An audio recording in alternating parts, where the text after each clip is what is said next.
اعوذ باللہ من الشیطان الرجیم بسم اللہ الرحمن الرحیم انا لننصر رسلنا والذین آمنوا فی الحیاۃ الدنیا ویوم یقوم الاشہاد۔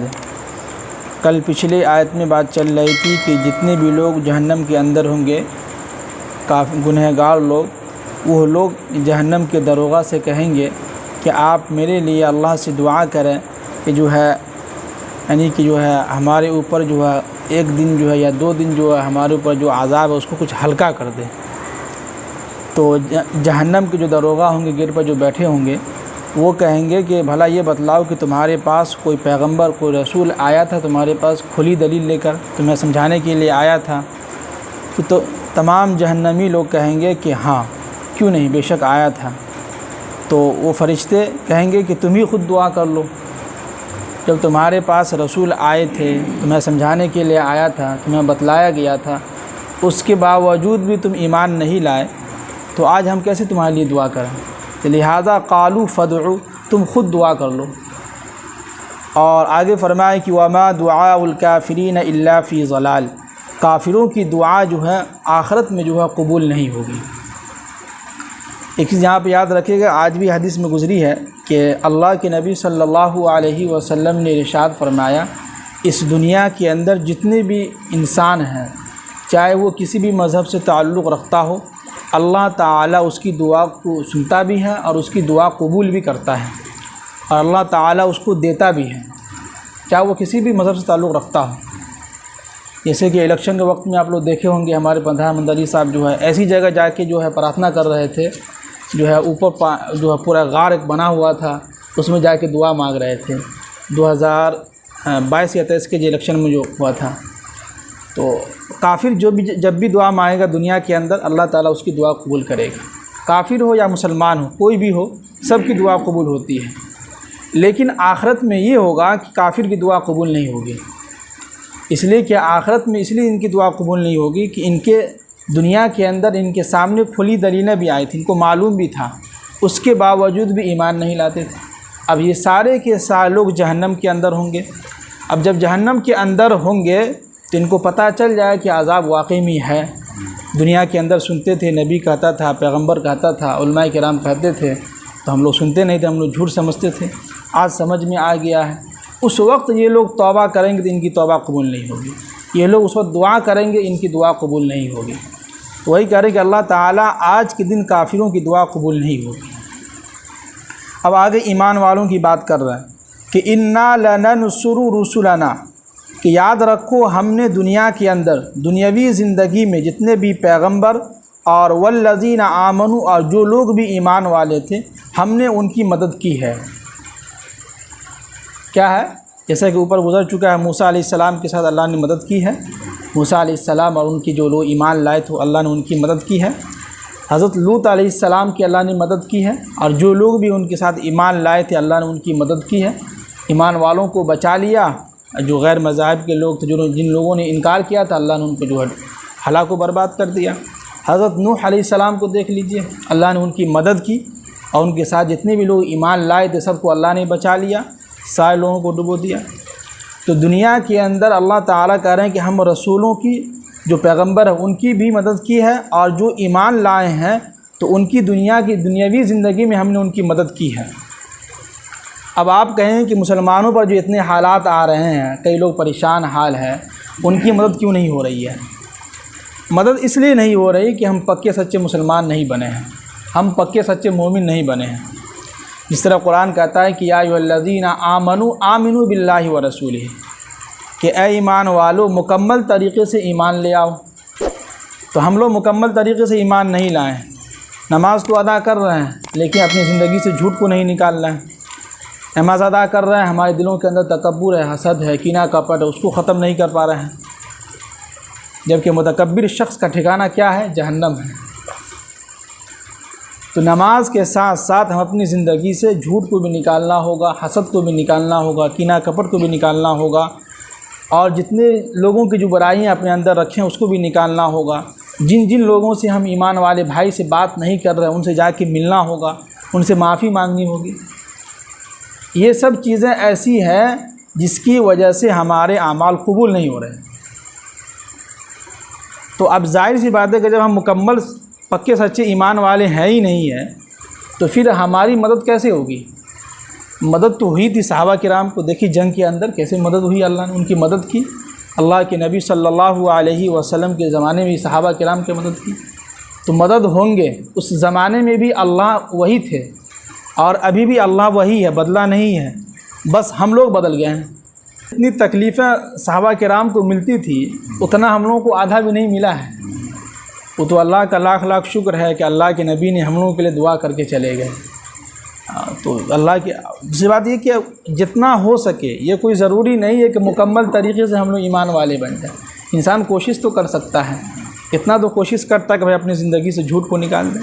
اتنا تو انسان دیکھیے، کوشش کرنے سے ہر کچھ ہوتا ہے، بغیر کوشش سے کوئی بھی چیز آپ کی زندگی سے جانے والا ہے نہیں، کوشش سے ہی سب کچھ ہوتا ہے۔ جی وہی کہہ رہے ہیں کہ اللہ تعالی ہم دنیا کے اندر ہم نے پیغمبروں کو بھی اور جو لوگ ایمان لائے ہیں ان کی بھی ہم نے مدد کی ہے۔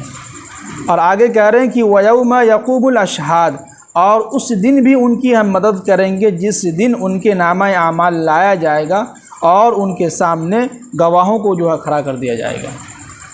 کیا مطلب؟ جتنے بھی لوگ ہم سب لوگ جو میدان محشر میں جمع ہوں گے تو ہمارے جو بھی نیک اعمال ہوں گے، جو بھی اعمال ہوں گے ان کو کھولا جائے گا۔ کھولنے کے بعد جو گواہ ہوں گے، جس نے بھی دیکھا ہے وہ سامنے آپ کے وہ سامنے آ جائے گا، اور اس گواہ میں فرشتے ہوں گے اور اللہ کے نبی یعنی پیغمبر ہوں گے۔ تو اب آگے کہہ رہے ہیں کہ یوم لا ينفع الظالمین معذرتهم، یاد رکھو کہ اس دن ظالم کا جو ہے کوئی بھی معذرت کچھ بھی فائدہ نہیں دے گا۔ کیا مطلب؟ اس دن جو ہے ظالم لوگ اللہ کے سامنے معذرت کریں گے، معافی مانگیں گے کہ یا اللہ ہم سے غلطی ہو گئی، ہم جو ہے دنیا کے اندر جو ہے پیسے کے نشے میں تھے، ہم کسی کی بات نہیں سنتے تھے، یا اللہ ہمارے پاس جو ہے دولت اتنا آ گیا تھا ہمیں پتہ ہی نہیں چلتا تھا کہ یہ حق ہے یہ کیا ہے نہیں ہے، ہم نشے میں تھے۔ تو اللہ تعالیٰ کہہ رہے ہیں کہ اس دن اس کی معذرت، اس دن اس کی معافی مانگنا کوئی کام نہیں دے گا، کچھ فائدہ نہیں ہوگا اس سے۔ اور آگے کہہ رہے ہیں کہ وَلَهُمُ اللَّعْنَةُ، اور اس کے اوپر لعنت ہوگی، اللہ کی پھٹکار ہوگی۔ اور آگے فرمائے کہ وَلَهُمْ سُوءُ الدَّارِ، اور ان کی رہنے کی جگہ بہت ہی بدترین اور بہت ہی برا ٹھکانہ ہوگا، یعنی ان کا رہائش گاہ جہاں وہ رہیں گے جہنم کے اندر بہت ہی برا اور بدترین جگہ ہے۔ اب آگے کہہ رہے ہیں کہ وَلَقَدْ آتَيْنَا مُوسَى الْهُدَى، اور یاد رکھو یقیناً ہم نے موسیٰ علیہ السلام کو ہدایت عطا کیا تھا، ان کو ہم نے ہدایت دیا تھا۔ اور وَأَوْرَثْنَا بَنِي إِسْرَائِيلَ الْكِتَابَ، اور ہم نے بنی اسرائیل کو جو ہے اس کتاب کا وارث بنایا تھا۔ تو موسیٰ علیہ السلام پر کون سی کتاب نازل ہوئی تھی؟ توریت۔ تو اس کا وارث جو ہے بنی اسرائیل کو بنایا گیا تھا۔ اب آگے کہہ رہے ہیں کہ ہدی و ذکر لأولی الالباب، تو اس میں جو ہے سراپا ہدایت ہے ان لوگوں کے لیے جو عقل مند ہیں، جو ہوشیار ہیں، جو لوگ عقل سے کام لیتے ہیں، ان لوگوں کے لیے اس میں بالکل سراپا ہدایت ہے اور سیدھے راستے کی طرف جا سکتا ہے۔ اب اللہ تعالیٰ کہہ رہے ہیں کہ اللہ کے نبی صلی اللہ علیہ وسلم سے فصبر، کہ اے نبی صلی اللہ علیہ وسلم، یہ جتنے بھی کفار و مشرکین آپ کو تکلیف پہنچا رہے ہیں اور جو بات آپ کو کہہ رہے ہیں، آپ کو طعنہ دے رہے ہیں، آپ کو گالی دے رہے ہیں، برا بھرا کہہ رہے ہیں، تو فصبر، آپ صبر کیجئے۔ کیا کیجئے؟ صبر کیجئے۔ ان وعد اللہ حق، بے شک اللہ کا وعدہ حق ہے اور سچا ہے۔ اور آگے فرمائے کہ واستغفر لذنبک، اور اپنے گناہوں کی استغفار کرتے رہیے، معافی مانگتے رہیے۔ اب یہاں پہ دیکھیے گا، جب اللہ کے نبی صلی اللہ علیہ وسلم سے کہا جا رہا ہے، جبکہ اللہ کے نبی صلی اللہ علیہ وسلم نبی ہیں، اور نبی جو ہے معصوم ہوتے ہیں، گناہ سے بالکل پاک صاف ہوتے ہیں، لیکن اس کے باوجود بھی اللہ تعالی حکم دے رہے ہیں کہ واستغفر لذنبک، آپ اپنے گناہوں کی معافی جو ہے دن میں کرتے رہیں، استغفار کرتے رہیں۔ تو ہم لوگوں کو بھی چاہیے کہ دن میں کم سے کم 100 مرتبہ، 80 مرتبہ، جتنا ہو سکے 10 مرتبہ، 12 مرتبہ، جتنا آپ سے ہو سکے استغفر اللہ کرتے رہیں۔ استغفر اللہ، استغفر اللہ، استغفر اللہ، یا اس سے زیادہ اور دعا یاد ہو تو استغفر اللہ ربی من کل ذنب واتوب الیہ۔ ایک اور دعا ہے استغفر اللہ الذی لا الہ الا هو الحی القیوم۔ تو یہ سب دعا آپ دن میں اگر 10 مرتبہ اگر اس کا ذکر کر لیتے ہیں، سمجھیے کہ آپ کے گناہوں کی معافی ہوتی رہتی ہے۔ اب آگے فرمائے کہ وَسَبِّحْ بِحَمْدِ رَبِّكَ بِالْعَشِيِّ وَالْإِبْكَارِ، اور آپ اپنے رب کی جو ہے صبح اور شام جو ہے حمد کے ساتھ تسبیح بیان کرتے رہیں۔ ایک حمد وہ ہے جس میں اللہ کی تعریف ہوتی ہے، اور تسبیح وہ ہے جس میں تسبیح بیان کرنا، سبحان اللہ، الحمدللہ، اللہ اکبر، یا لا الہ الا اللہ محمد الرسول اللہ، یا چوتھے کلمے کا جو ہے ذکر ہے، یہ ہے۔ اور ایک حمد ہے جس میں اللہ کی تعریف ہوتی ہے کہ یا اللہ تیرا لاکھ لاکھ شکر ہے، تو نے ہمیں اتنی اچھی نعمتوں سے نوازا، تو نے ہمیں جو اتنا اچھا کھانا کھلا رہا ہے، اتنا اچھا گھر رہنے کے لیے دیا، یہ اللہ کی تعریف ہے کہ نہیں؟ تو اتنے سارے آیت میں سمجھیے کہ اللہ تعالیٰ سب سے اہم خاص یہ بات بتلایا ہے کہ ہم دنیا کے اندر ایمان والوں کی مدد کریں گے، لیکن شرط کیا ہے؟ مکمل طریقے سے ایمان لانا ہوگا۔ باقی جو ہے اب یہ ہے کہ اس زمانے کی طرح ہم لوگوں کا ایمان نہیں ہو سکتا، صحابہ کا ایمان کہاں، اللہ کے نبی کا ایمان، لیکن ہم بنانے کی کوشش تو کر سکتے ہیں نا، ہے کہ نہیں؟ ہر ایک انسان اپنی زندگی سے چاہے گا تو ختم کر سکتا ہے، صرف کیا ہے کہ اپنے دلوں سے جو ہے ان سب چیزوں کو نکالنا ہوگا، اور کوشش کریں گے تو انشاءاللہ دھیرے دھیرے اللہ تعالی ہمارا ساتھ بھی دیں گے۔ وہ کہتے ہیں کہ والذین جاہدوا فینا لنہدینہم سبلنا، کہ جو شخص بھی دین کے معاملے میں یا کوئی بھی کام میں محنت کرے گا، کوشش کرے گا، تو اللہ تعالیٰ کہہ رہے ہیں کہ لنہدینہم سبلنا، اس کے لیے ہم راستہ آسان کر دیتے ہیں۔ تو دھیرے دھیرے کوشش کریں گے تو انشاءاللہ ٹھیک ہو جائے گا، چھوٹ بھی سکتا ہے کہ نہیں؟ اللہ تعالیٰ ہم سب کو عمل کی توفیق نصیب فرمائے، آمین۔ سبحان اللہ۔